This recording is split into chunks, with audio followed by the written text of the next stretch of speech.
Estamos de vuelta, es el turno de Cambiemos, es el turno del diputado nacional que busca la reelección, Diego Mestre. Diego, ¿cómo estás? Muy bien, muy bien. Muchas gracias por esta invitación. No, por favor, gracias a vos por venir. Bueno, estamos hablando recién, hay algunos números de la pobreza que son alarmantes, ¿no? Ya sea el 40,5 que mide el INDEC o el 30,3 que mide el gobierno de la provincia de Córdoba. ¿Cómo lo ves a esto y qué se puede hacer desde el Congreso de la Nación para revertir esta situación de un mínimo de 1 de cada 3 ciudadanos pobres? Lo veo con mucha preocupación y lo veo con mucha tristeza. La verdad que es muy triste que teniendo este país tan rico en recursos naturales, tan rico en recursos humanos, con tanta potencialidad que tiene la Argentina, todavía tengamos el 40,5% de pobres. Yo me guío con ese número porque ese es el número del INDEC, que es el Instituto Nacional de Estadística y Ciencia, que ha vuelto a ser creíble en la Argentina, porque esto hay que decirlo con toda claridad. El kirchnerismo, el peronismo, que gobernó el país durante los últimos 12 años, manipuló esas estadísticas, manipuló esos números y le hizo un gran daño a las estadísticas y la confiabilidad que tenía la Argentina en el mundo. En el año 2015, en la campaña electoral, seguramente vos recordarás que esto se planteó con toda claridad, que había que devolverle de la credibilidad al INDEC. Y esto se ha hecho un trabajo muy importante con Jorge Todesca a la cabeza. Los números han vuelto a ser creíbles. Hoy esto es importante también a nivel no solamente para Argentina, sino para la mirada que tiene el mundo. El asunto es qué hacemos con esos números, ¿no? Bueno, porque una cosa es tener a Cristina que te diga tenemos el 4,7% de pobreza, y otra cosa es tenerlo a Todesca que te diga 33, 34, pero ¿qué se hace con eso? Bueno, ¿no? se hace lo que estamos haciendo, que es solucionar los temas de la macroeconomía para tener mayor previsibilidad y para generar mayor confianza. Pero no quiero pasar de este tema sin decirte que la verdad que llama mucho la atención que el INDEC, que ha vuelto a ser confiable, que ha vuelto a ser creíble, nos diga que los números de la pobreza en Córdoba son uno de los más altos del país, con el 40,5%, y acá gobierna Unión por Córdoba hace casi 20 años, y resulta que ahora la provincia sale con que ellos también hacen los números de la pobreza, cuando nunca antes le hicieron, y donde dicen que son 30,3. En definitiva, lo que te quiero decir con esto es que sean 30,3 o sean 40,5, que son los números del INDEC que han vuelto a ser creíbles a nivel nacional, es una verdadera vergüenza y habla del fracaso total y absoluto de las políticas públicas de Unión por Córdoba en la pobreza. Cuando ellos asumieron el poder en el año 99, existía el 12,5% de pobres. ¿Por qué lo han triplicado? ¿Por qué triplicaron el costo Córdoba? ¿Por qué triplicaron la deuda en dólares? Eso es un tema que tiene que quedar muy claro. El otro tema que vos me planteabas... Bueno, a nivel nacional también se está multiplicando enormemente la deuda en dólares, ¿no?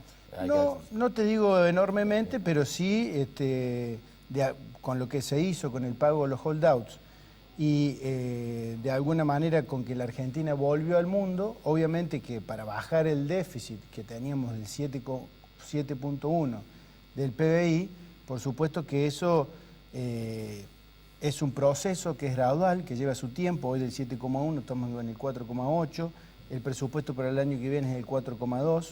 Por supuesto que se ha tomado deuda, pero se ha tomado deuda también porque la Argentina califica mucho mejor y la deuda es más barata. Entonces eso es importante. Antes de cambiar de tema, Diego, yo te quería preguntar si vos crees que este contraste entre el 40,5 y el 30,3 tiene una intencionalidad política o es simplemente un error metodológico. No, creo que habla a las claras de un error por parte de la provincia que se quiso adelantar, que realmente ellos tenían estos números tapados y resulta que cuando el INDEC volvió a ser creíble y volvió a hacer estos números, saltó a la vista de todos que el 40,5% de los cordobeses viven debajo de la pobreza y que el 50,5% de los jóvenes también viven debajo de la pobreza. Entonces lo que puso a la luz es... 50,5. Así es, de los jóvenes, hasta 25 años. Esos son los fracasos de las políticas de Unión por Córdoba. Me parece que esto es lo importante, que quede claro de cara a la sociedad. Vos me preguntabas recién, ¿y qué se puede hacer del Congreso de la Nación? Desde el Congreso de la Nación se puede hacer mucho y me parece que el gobierno va en una línea de generar condiciones de estabilidad en la macroeconomía. Hoy tenemos una inflación que está descendiendo, tenemos un crecimiento de la inversión, tenemos un crecimiento del consumo y todo esto en un contexto bastante complicado a nivel mundial, pero creo que vamos en el rumbo correcto, que es generar las condiciones para que pueda haber mayores inversiones en la Argentina y para que pueda haber más puestos de trabajo. Se sale de la pobreza de esta manera, generando más puestos de trabajo. Y apostándole, discúlpame, sí, y apostándole a la educación, eso está más que claro. Porque si no, los jóvenes, como los cordobeses, que no tienen un futuro, porque de cada 10 chicos que inician el primario, solo 3 terminan el secundario. Entonces empieza ese círculo vicioso, que es que no terminan el colegio, no tienen actividad, ni estudian ni trabajan, y ahí comienza la marginalidad, la delincuencia, Seguro. la inseguridad y todo un círculo vicioso. Seguro. Que es muy negativo para toda la sociedad. Hablando de inflación, y etcétera, el gobierno nacional estima que va a ser entre el 22 y el 24% finalmente la inflación de 2017. ¿Cómo ves esta negativa a la apertura de las cláusulas gatillo, teniendo en cuenta que muchos sectores de los gremios de Córdoba arreglaron por porcentajes similares al 19% y ya estamos superando el 15% en finales de agosto y ahora falta lo de septiembre, lo de octubre que va a aumentar el combustible? Depende de cada gremio y depende de cada actividad. En la medida en que esos acuerdos se hayan firmado con esa cláusula, tienen que respetarse esa cláusula. Y si no se respeta esa cláusula, como cualquier convenio que se firma entre particulares o entre entidades públicas, se puede acudir a la justicia. Claro, y el gobierno nacional cumplimiento. pensaba ponerle tope a las cláusulas gatillo, digamos, no permitir que se disparen, por llamarlo de alguna forma. Claro, pero en la mayoría de los convenios se firman de esa manera. Se puso un determinado ajuste, un determinado monto de la inflación y después se permitía que en el caso de que excediera de ese monto, se activara esta cláusula gatillo. Pero creo que lo importante es que la inflación está reduciéndose. Tuvimos una inflación muy alta el año pasado.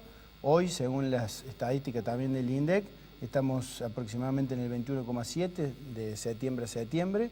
Y en el presupuesto que se ha presentado en la Cámara de Diputados, que ya lo vamos a comenzar a debatir, están hablando de una inflación que va del 12 al 17%. Es decir, está puesto el foco en reducir la inflación, basándose en que es el impuesto que más daño le hace a las clases más desfavorecidas, es casualmente la inflación. Diego, ¿te hubiera gustado la posibilidad de ver un debate? Me hubiera encantado. Como Diego Mestre, ¿no? Sí, No como miembro de Cambiemos, no como candidato a Me hubiera diputado gustado, a nacional. mí el debate siempre me gusta. Y me parece que está en la naturaleza misma de un legislador. En una comisión, me toca presidir la Comisión de Justicia y cuando convoco a debatir de determinados temas, lo que hacemos es eso. Lo que hacemos es debatir. Debatimos en las comisiones, debatimos en el recinto, debatimos en todos lados.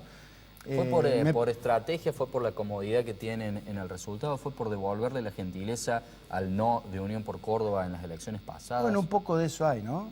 Un poco de eso hay. En el caso de las elecciones para gobernador, Cambiemos lo planteó con toda claridad y el debate nunca llegó. ¿Debiera ser ley? Debiera ser ley, me parece que sí. Me parece que los ciudadanos tienen que tener el derecho a escuchar de las opiniones, más allá de que la pueden conocer por otros medios, pero sí me parece que está bien que sea institucional y que sea por ley y que todos estemos obligados a presentarnos en un debate a la sociedad, poner la cara, decir qué pensamos, decir qué propuestas tenemos, qué proyectos tenemos y poder debatirlo con el resto de las fuerzas políticas. Tenemos tiempo para responder con un monosílabo. Le vamos a hacer a todos esta pregunta. ¿Ley del 82% móvil para jubilados, sí o no? Sí. Sí. Diego, muchísimas gracias por haber formado parte del espacio. Quedan las puertas abiertas. Bueno, muchísimas gracias.